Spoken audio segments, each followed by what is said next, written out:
Bem-vindo a mais esta reflexão. Nós muitas vezes não entendemos as coisas, não entendemos as situações que vivemos. Como a situação que foi específica de Silas, lá em Atos 15, 34, 35, que pareceu bem a ele, ou seja, ele decidiu ficar.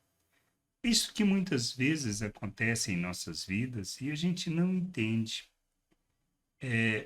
A gente sabe que precisa fazer alguma coisa e a gente faz aquilo e aí depois a gente participa do processo de forma diferente. Outras vezes desprezamos, simplesmente partimos ou fazemos o que precisamos fazer sem nos preocupar ou pensar. E a gente precisa estar atento a essas situações, pois muitas vezes é o que Deus quer que a gente faça. E a situação, por exemplo, que Silas viveu, quando diz lá, mas parecia bem a Silas permanecer ali. Paulo e Barnabé demoraram-se em Antioquia, ensinando e pregando, com muitos outros, a palavra do Senhor.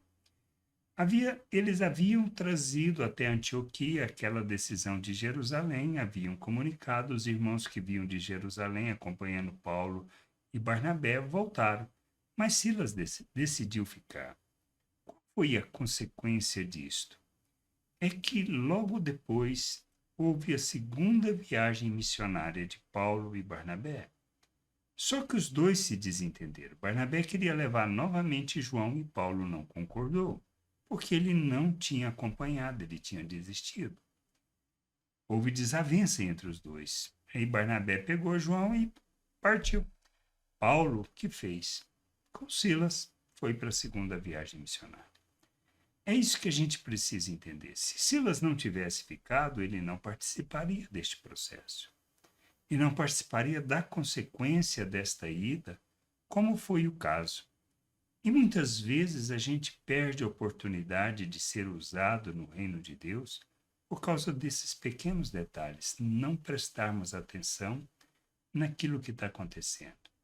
Assim como pareceu bem a Silas ficar em Antioquia, muitas vezes nós, ao observarmos ou prestarmos atenção no que está acontecendo, a voz do que o Espírito está nos falando, a gente precisa obedecer.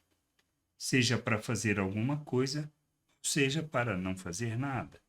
Mas a gente precisa aprender a ouvir, pois é isto que nos conduz a realizar a vontade de Deus, a sermos instrumentos úteis no reino de Deus. Que a gente possa ter esse entendimento, buscar o crescimento, o amadurecimento. Pois à medida que amadurecemos, a gente aprende a ouvir o Espírito, aprende a submeter aquilo que Deus deseja que nós façamos. E aí não vivemos segundo a forma de pensar do mundo, não vivemos segundo os nossos desejos, nem segundo o nosso coração.